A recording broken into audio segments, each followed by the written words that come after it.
Hi, everyone, and welcome back to another podcast episode. My name is Alicia Gogan, the host of the Globe Sukas podcast, where I help you expand your mind and become more self-aware so that you can glow up into the best version of yourself. Happy Sunday if you're listening to this on a Sunday, and this is the last day of August. We are going into September. I feel the crisp air crisping, and I'm just excited for the next season of life. It's going to be a good one. Now, with that said, we've been talking a lot about relationships, and one of my lovely followers DM'd me. And listen, if you DM me on Instagram, half the time your DMs go to the hidden side of my DM, so I don't even get notified.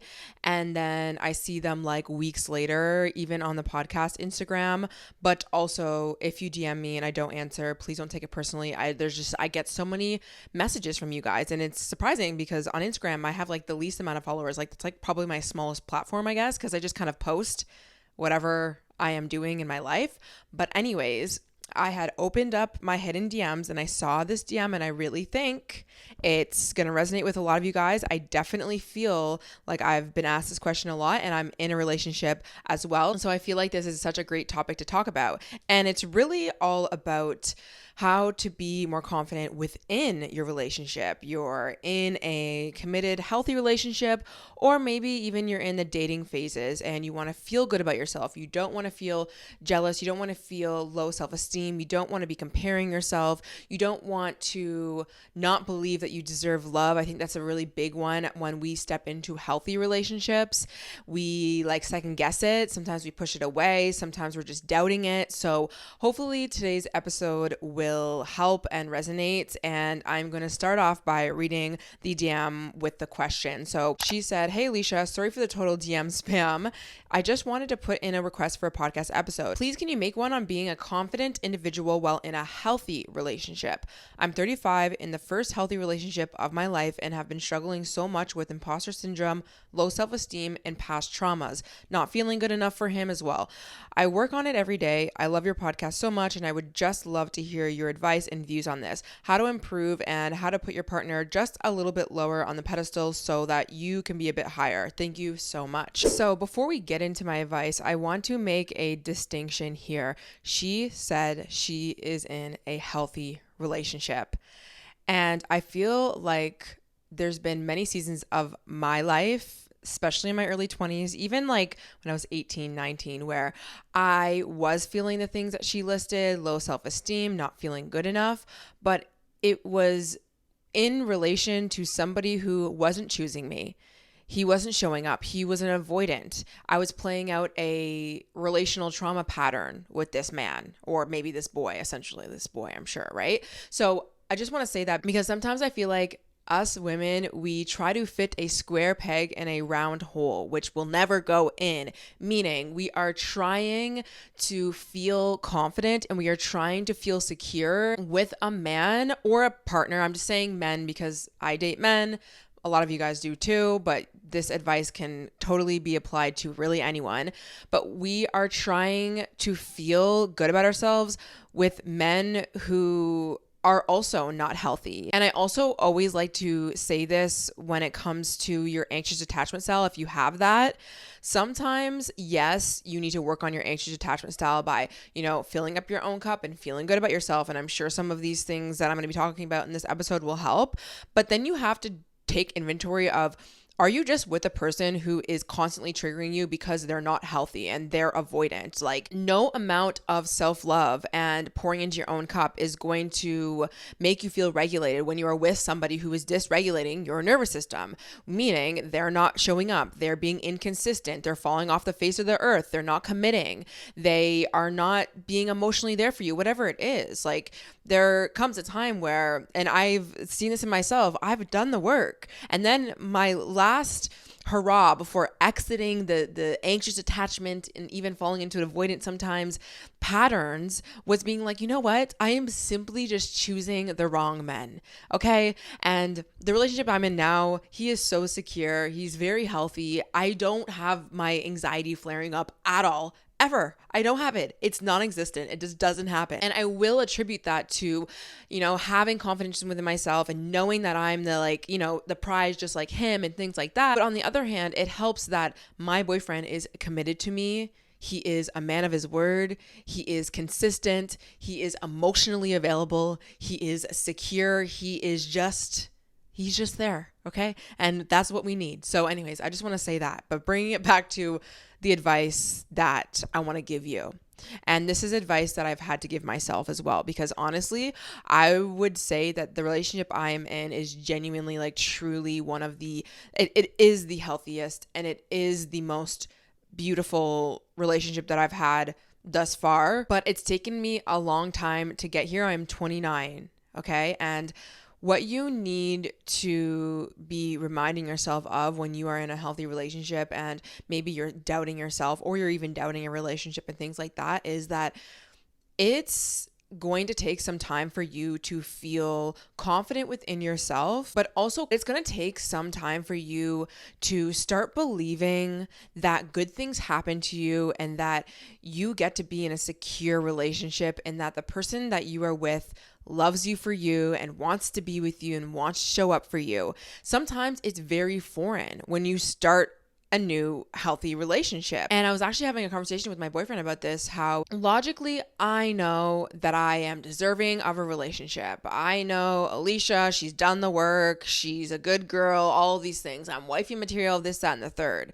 Logically, yeah, I know that because I've done the work. But that probably covers 90% of my belief of yeah, I obviously deserve a good guy and this is what I need in my life and this, that. But then there's this 10% that it doesn't really matter how much work you put into yourself or how much you think you're beautiful or think you're amazing or a caring girlfriend, anything like that. It's the past trauma, it's the hole that is probably missing when it comes to love that you probably didn't get in childhood, and especially from a father. Now, this is not always the case. We have attachment styles from all people who have, brought us up in childhood. Moms, but also, our siblings have a role to play. And then also grandparents, whoever was your caregivers essentially. But I'm just going to speak on my experience. I didn't have a feeling of true, consistent, unconditional love from my father. It just was foreign to me because I just didn't get that. He loved me the best way that he could, which he was a tough Jamaican man who grew up with not a lot of love as well. And I've had to go on a journey of forgiving him. And I really understand the love that he wasn't even able to get, or he was trying to navigate even being able to give me. But at the end of the day, that kind of burnt a little hole within me. I always grew up kind of just thinking love is not for me in that sense, especially with a man, right? A male figure. And so when I now have a man come into my life and he is saying, hey, I want to be here for you, I'm doing life with you, it is very foreign to me and it can make me second guess myself. It can feel uncomfortable because I have gone, let's say, 29 years of doubting myself, of trying to figure out how do I fit into a box so that someone can love me and like me, because that's what I've learned how to do with my father. And even though it's been years and years and years, and even though I've done so much work on myself, that little wound still runs deep within me. And I'm saying this because it's important for you to always remind yourself of that anytime that you're getting frustrated, when you're second guessing your relationship or you're feeling a little bit low about yourself. Just remind yourself, this is just my young part right now that is feeling a little bit inadequate. And honestly, anything new for the first time is going to feel a little bit uncomfortable, but it doesn't mean you don't deserve it. It doesn't mean you're not worthy. It doesn't mean that you need to change yourself any more than you already are. And for instance, it's going to probably take longer than, let's say you've been in your relationship for a year.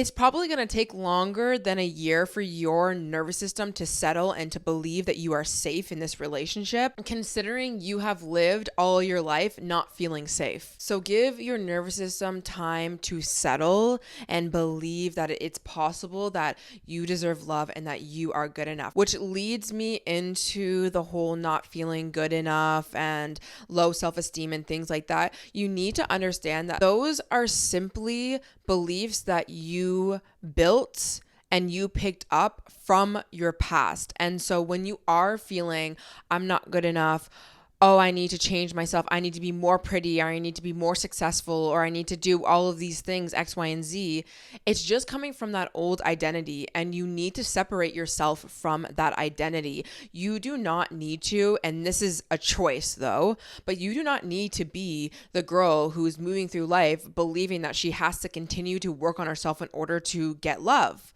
And that's what I've done in my life. But also you might have actually had parents who said, you need to do more. And maybe they only loved you on condition. But I would urge you to step into a new version of you, especially in your 30s, right? I'm moving into my 30s as well. To be that person that says, you know what, the standard that I'm going to hold for myself and for the people around me is I am human and I am allowed to be loved even if I'm not perfect. I don't need to be the most beautiful girl in the room. I don't need to be the most successful girl in the room. I want to date people who love me for me, which is I'm not perfect all the time. But that first starts with you accepting the fact that you do have shortcomings and there might be things to work on. And maybe I'm not the prettiest girl in the room, but that doesn't even matter because why do I want to be with somebody who believes that that is like the most important thing in relationships anyways? This is really all about exploring the beliefs that you hold about who you need to be and what you need to do in order to get love, and you need to change those beliefs. So I would say honestly, even having a journal practice, you can ask yourself, who do I believe that I need to be in order to be in a relationship? And listen, these influences will come from all people around you, right? It'll be from social media. Social media is telling you you need to look like this, you need to act like this. There'll be men from your past telling you you need to look like this, or you need to have more money, or whatever. Like literally your beliefs come from all people around you. So you really need to go on a journey of deconstructing these and ask yourself, do I really want to hold this belief that I need to look like this or act like this or be perfect in order to be loved? I'm good. Now, following this journal prompt, you can explore what you actually wish that you could just be loved for. If there was no conditions, how would you be loved? The person that you would be in a relationship with, and even this can go beyond relationships, like romantic relationships, this could be friendships, right? How do you want these dynamics to play out? And I bring this to beauty right now because I just think about the times in my 20s where social media was up in the rise, and a certain like look, like a Kim Kardashian look was like very big, right? And so now I'm thinking like, oh my gosh, I have to look like Kim Kardashian in order to be loved because all these guys like that body and like the way that she looks and this, that, and like da. Like it's just like infiltrating my head. But then I started to heal and work through like my internal glow up and things like that. And I changed who I was attracted to. And I did that by being like, you know what? I don't want to be with a guy who expects me to look like Kim Kardashian. I want a guy who loves my natural hair. I want a guy who I am his type. I want a guy who doesn't care about the vanity metrics the way some other men do. And that doesn't mean that men don't care about the visuals and us looking great and stuff like that. But I think that for me, the men that like I've been attracted to is the men who are attracted to a woman's beauty naturally, but also beauty is not just on the outside and like how you present yourself, but it's your soul, it's your heart, it's how you treat people. And that's what I want to be recognized for. And that's how I love people as well. So I want to be loved that way. And that is who I'm going to be in a relationship with. So when it comes to feeling good enough, it really does come down to you deciding.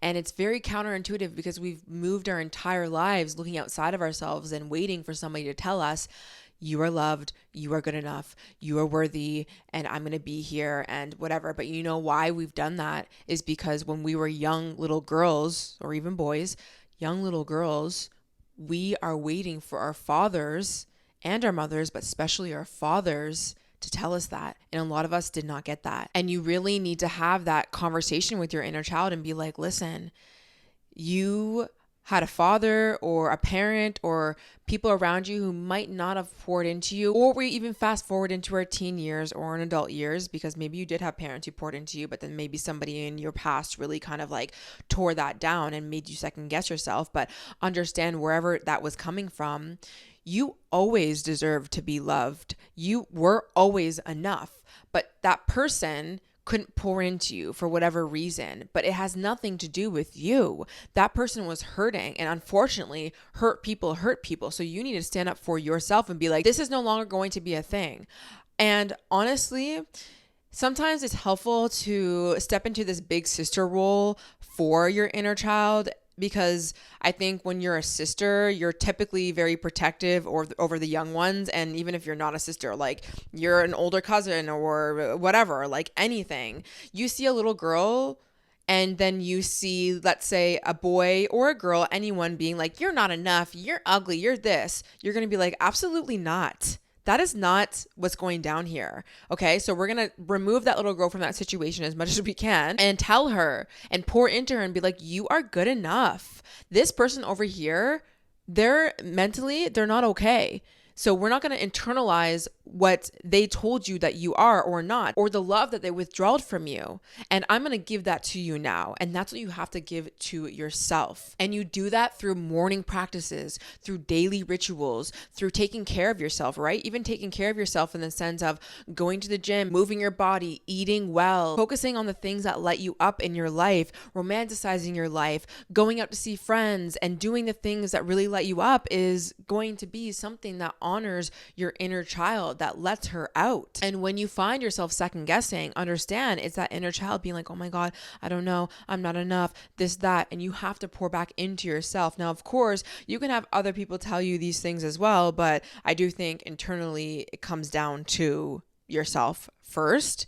And when I was going through this journey, I was definitely having a daily practice of pouring into myself, telling myself what I love about myself, what I did good today, what I am working on, what I'm excited for in my life. And now there definitely will be a self-concept section in my journal series coming very soon. So definitely stay tuned for that. But that, I think, really helps you with confidence in a relationship from the inside out. Now, the next thing that I want to talk about is somatic work and even nervous system regulation.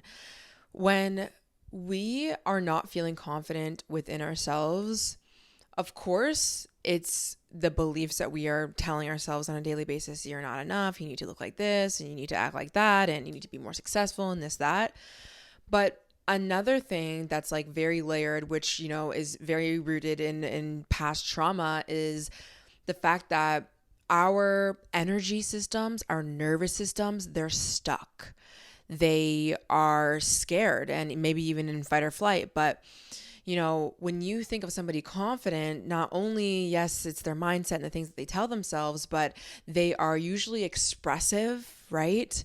They are having conversations. They have this light within them.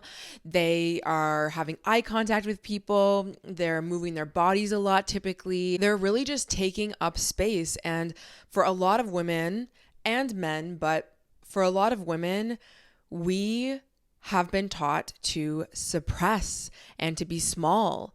And so it's almost no wonder we are feeling very scared and low confidence and, you know, low self-esteem and things like that. Sometimes it can be scary and you almost feel like not safe to be as expressive or to be in your body more and to be happy and to do all these things. But that's because you really do have that suppressed, frozen energy. And what has helped me on my journey, and I would say I started this around age 25-ish, I started really learning about the nervous system and somatic work, and how as much as we can do talk therapy and we know our traumas and we can talk about it all day and we can change our beliefs, sometimes what we need to do is get out of our heads and into our bodies. And that's what's really going to make us feel confident and to take up space and to do the things that we really want to do in life, even outside of our relationships.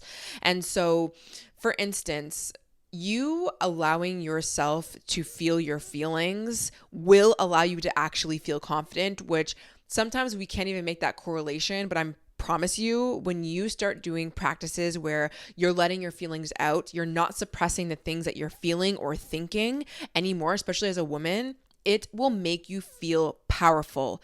It will. And bringing it back to childhood, my father, he was very emotionally suppressive.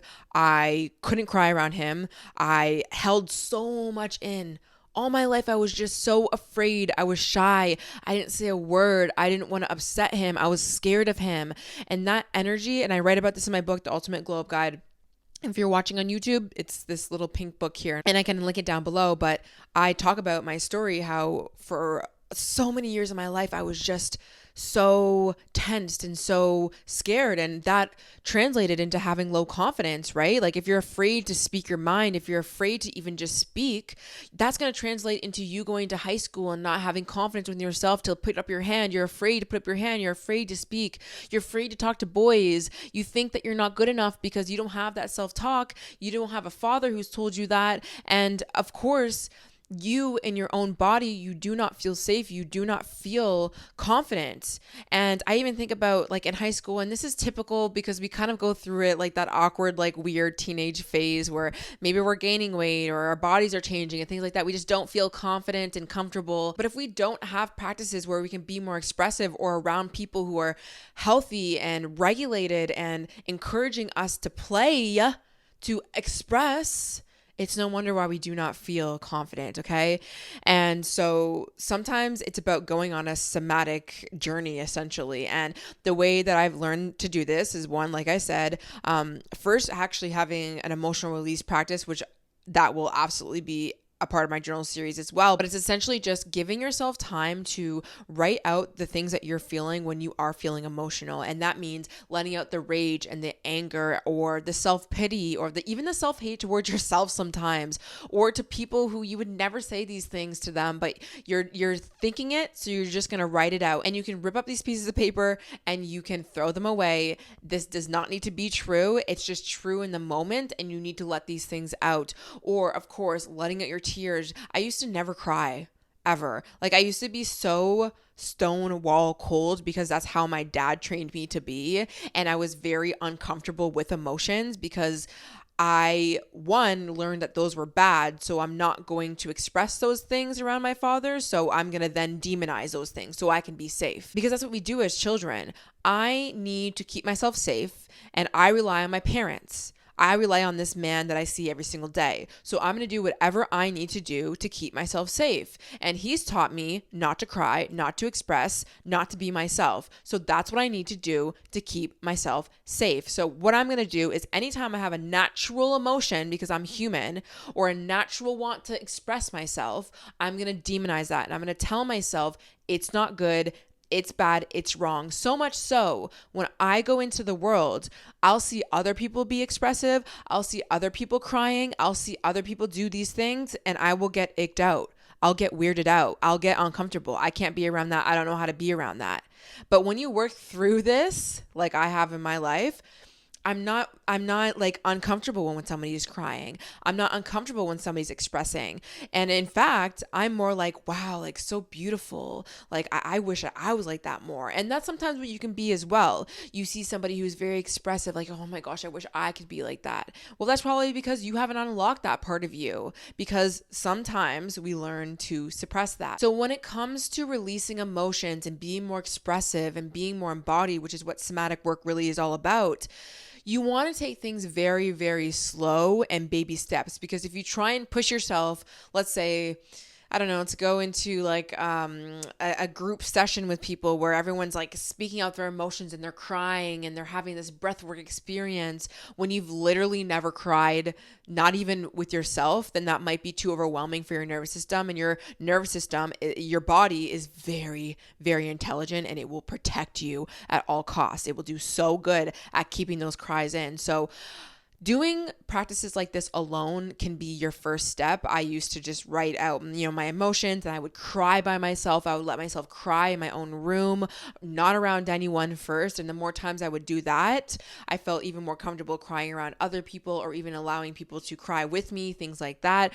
Opening up with my friends slowly but surely by first being that person that people would come to, and then I would go to them, and feeding off of that, really trying my best to prioritize female friendships and having that connection with women. I'm saying women because typically like we're the ones that will open up a little bit. We'll talk about our breakups and we'll talk about this guy made me feel this way, or I feel like, oh, I don't really feel good about myself and things like that. You want to be around women who will also uplift you as well, and you want to be that for someone else as well. So hopefully you can do that, but just inching and baby stepping yourself into those friendships, those situations, those experiences more, I promise you, it will allow you to open up and make you feel more confident within your relationship. But another thing that you can do that I never really knew until I learned more about like somatic work and nervous system and things like that, because I feel like when we think about nervous system regulation, all you think of is like breath work and like guided meditation and like retreats that maybe you don't have access or money to, and it's like very like woo-woo, some of those things, but it doesn't need to be like that. Being in your body and being embodied could be you going on a journey of going back to the gym. I remember when I started to learn how to weight lift and move my body and do breath work as I'm, like lifting up my weights and, getting out of my comfort zone when it comes to that. Like even doing that is so good for you to be more embodied. And yes, going to the gym, moving your body is going to make you feel like physically like fit and hot and this, that, but screw all that.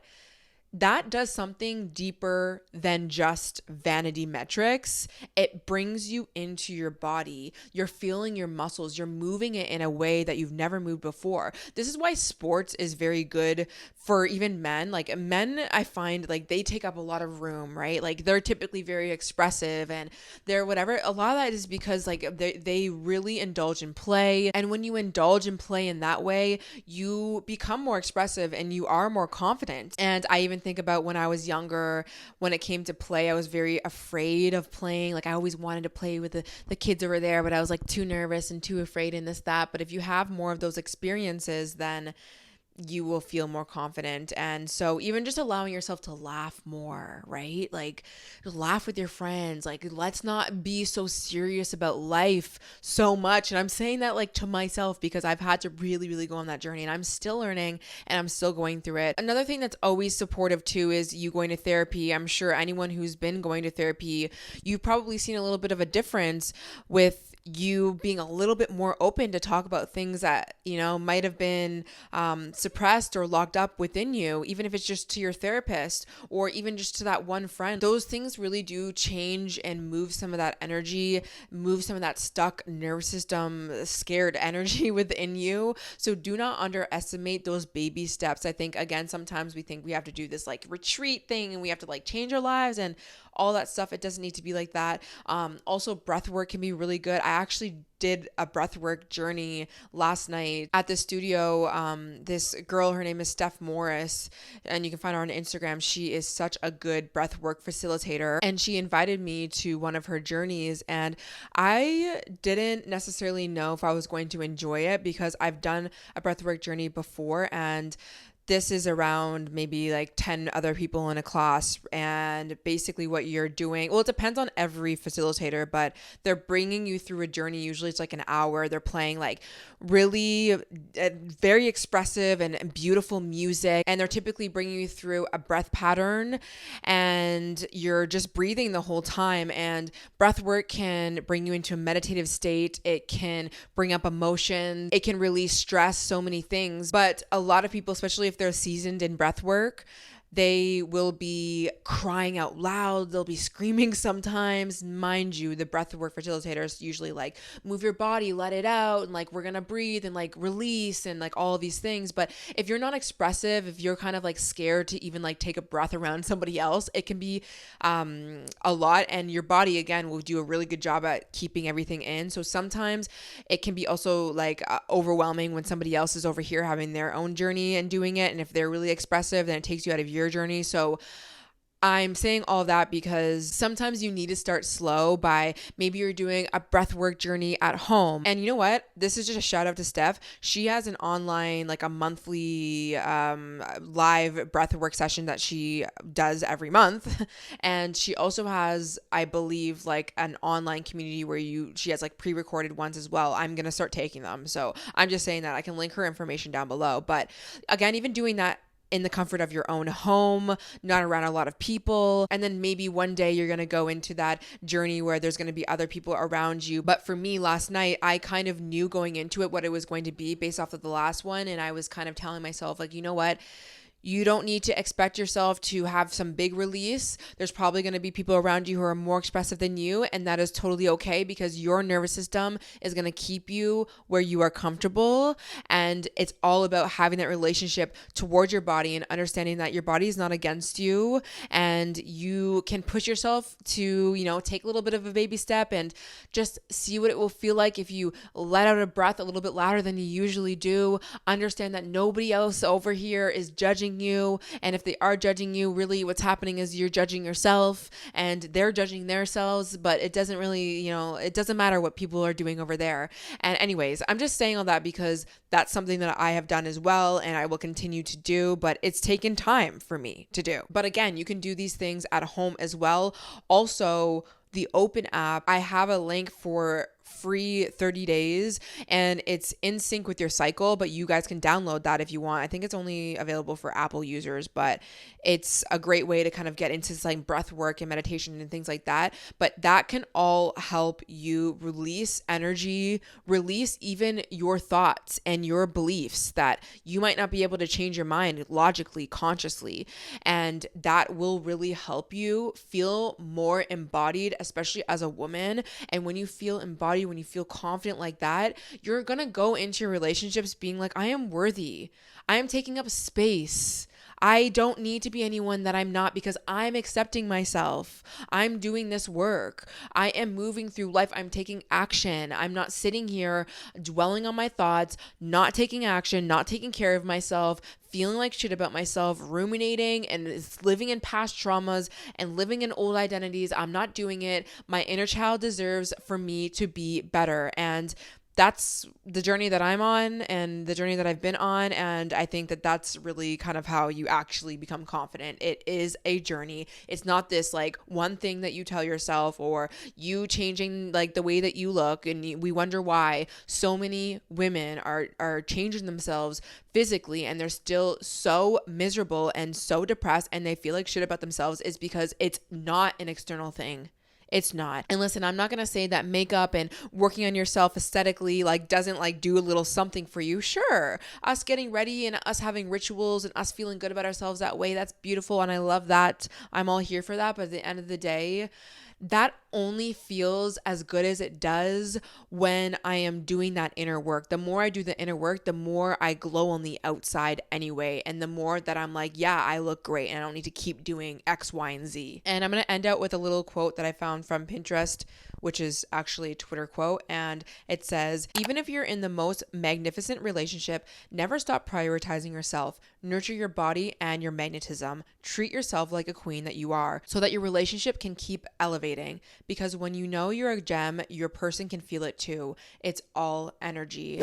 And I really think that there is something about a woman who is unapologetically herself, who is stepping more into that feminine energy, just like expressive and just like allowing herself to take up space, that does something to your partner. And especially I think for men, men, they struggle with even accessing that themselves. A lot of them can't really, we're different, right? We're just different. And I think that is genuinely magnetism. Like you can't change that. That's just who you are. You're just magnetizing. So I think that doing that inner work is so key, and it's a journey. Again, bringing it back to what I said at the beginning, I've lived a certain way for so many years, trauma, suppressed, second guessing myself, sick, unhealthy, just scared in life. And I'm unraveling all that. So anytime that I feel like I'm not doing enough, I'm not being enough, I'm having those thoughts, I just remind myself that it's normal, it's okay, but I am not going to take that on as my identity anymore. And I'm going to do those new practices that allow me to get out of my head and into my body. So with that said, that's going to be it for today's episode. Please let me know if you'd like me to talk on anything else that I've said in this episode.